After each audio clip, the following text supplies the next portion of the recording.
इंदुरीकर महाराजांबद्दल खूप मोठी दुःखद बातमी हॉस्पिटलमधून येत आहे। इंदुरीकर महाराजांवर कोसळला दुःखाचा डोंगर। जेव्हा ही बातमी थेट हॉस्पिटलमधून आली, एक अशी बातमी ज्याने संपूर्ण महाराष्ट्राला हादरा बसलाय। इंदुरीकर महाराजांना असा भयानक आजार झालाय, हा आजार सांगताना डॉक्टरांच्या डोळ्यातून सुद्धा पाणी आले। हा जीवघेणा आजार खरंच कोणालाही होऊ नये। मित्रांनो, महाराष्ट्रामध्ये कोणत्याही व्यक्तीला प्रश्न विचारला, कीर्तन क्षेत्रातील गाजलेलं एक नाव सांगा, तर कोणत्याही व्यक्तीच्या तसेच लहान मुलांच्या तोंडामध्ये पहिले येणारे नाव म्हणजे इंदुरीकर महाराज। मित्रांनो, निवृत्ती महाराज देशमुख हे त्यांचं मूळ नाव, परंतु महाराष्ट्रामध्ये त्यांची ओळख झाली इंदुरीकर या नावाने। इंदुरीकर महाराजांनी आपल्या कीर्तनातून विनोदी शैलीतून समाजाचं प्रबोधन केलेलं आहे आणि त्यांनी आपलं आयुष्य जे आहे तर ते कीर्तन सेवेला वाहिलेलं आहे। अख्खं आयुष्य त्यांनी कीर्तन सेवेमध्ये अर्पण केलंय। विशेष म्हणजे दिवसातून 4 ते 5 कीर्तन ते पर डे करतात आणि या कीर्तनाचा त्यांच्या शरीरावर, त्यांच्या मानसिकतेवर मोठ्या प्रमाणामध्ये परिणाम जो आहे तर तो सध्या झालेला पाहण्यास मिळत आहे आणि याचमुळे इंदुरीकर महाराज यांच्या कुटुंबावर सध्या दुःखाचा डोंगर जो आहे तर तो आता कोसळलेला पाहण्यास मिळत आहे। इंदुरीकर महाराज हे एका गंभीर आजाराशी झुंजत आहेत आणि त्यांनी जी काही माहिती आहे तर त्यांनी स्वतः एका कीर्तनादरम्यान दिली आहे।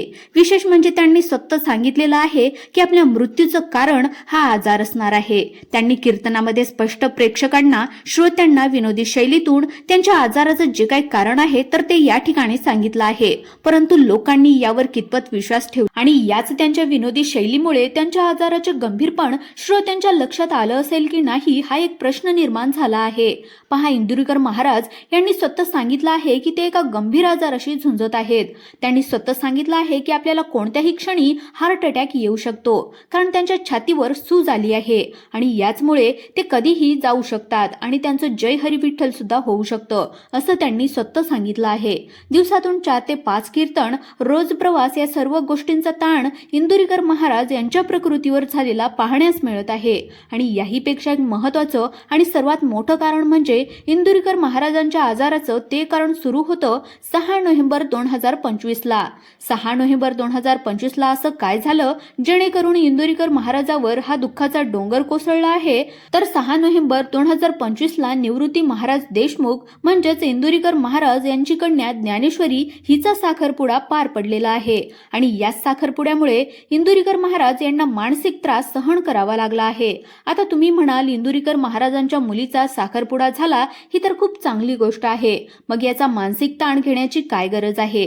तर ही सर्व पिक्चर्स तुम्ही पाहत आहात। पहा, इंदुरीकर महाराज यांनी नेहमीच आपल्या कीर्तनातून समाजाला मोठ्या प्रमाणामध्ये संदेश देण्याचं काम केलेलं आहे, पण त्यांनी वारंवार लोकांना हे देखील संदेश दिलेले आहेत की आपल्या मुलीचं किंवा मुलांचं जे काही लग्न आहे तर ते साध्यापणाने करा। ज्याची परिस्थिती आहे त्यांनी हे लग्न कशा पद्धतीने करावं, ज्याचा त्याचा प्रश्न आहे, असंही त्यांनी म्हटलेलं होतं, परंतु लोकांनी फक्त त्यांच्या बोलण्याचा फक्त एकच बाजू या ठिकाणी समजून घेण्याचा प्रयत्न केलाय, दुसऱ्या बाजूचा त्यांनी विचारच केला नाही। निवृत्ती महाराज देशमुख म्हणजेच इंदुरीकर महाराज यांनी आपल्या मुलीचा साखरपुडा मोठ्या उत्साहाने, थाटामाटात, भव्य आणि दिव्य अशा पद्धतीने केला। मोठे मोठे मान्यवर त्यांच्या मुलीच्या साखरपुड्याला उपस्थित होते आणि या सर्व गोष्टीमुळेच महाराजांच्या तब्येतीवर अतिशय भयंकर असा परिणाम झालाय। त्याचबरोबर पहा, भव्य दिव्य अशा प्रकारचा साखरपुडा आयोजित करण्यात आला। मोठे मोठे मान्यवर, मोठा राजशाही साखरपुडा या ठिकाणी पाहण्यास सुद्धा मिळालेला आहे आणि या शाही साखरपुड्यामुळेच इंदुरीकर महाराजांच्या मानसिक त्रास त्यांना सहन करावा लागला आहे। समाजातून त्यांच्यावर शाही साखरपुड्यामुळे टीका सुद्धा झालेल्या आहेत आणि आता सध्या इंदुरीकर महाराज हॉस्पिटलमध्ये एका गंभीर आजाराशी झुंजत आहेत अशा बातम्या मिळत आहेत।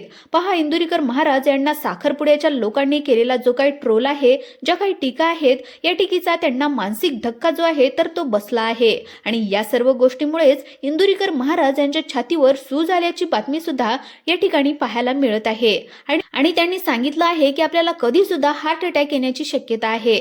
तर मला लोकांना एकच सांगायचं आहे किंवा त्यांच्याशी बोलायचं आहे, ज्याची त्याची परिस्थिती आहे, ज्यांनी त्यांनी किती खर्च करावा, कशा पद्धतीने करावा, कुठे करावा, हा त्यांचा पर्सनल वैयक्तिक मुद्दा असतो, पहा, कोणताही व्यक्ती असो आपल्या आणि आपल्या कुटुंबाच्या सुखासाठीच दिवस रात्र झटत असतो. मग इंदुरीकर महाराज हे काय त्याच्यापेक्षा म्हणजे इंदुरीकर महाराजांनी काही वेगळं केलं आहे का?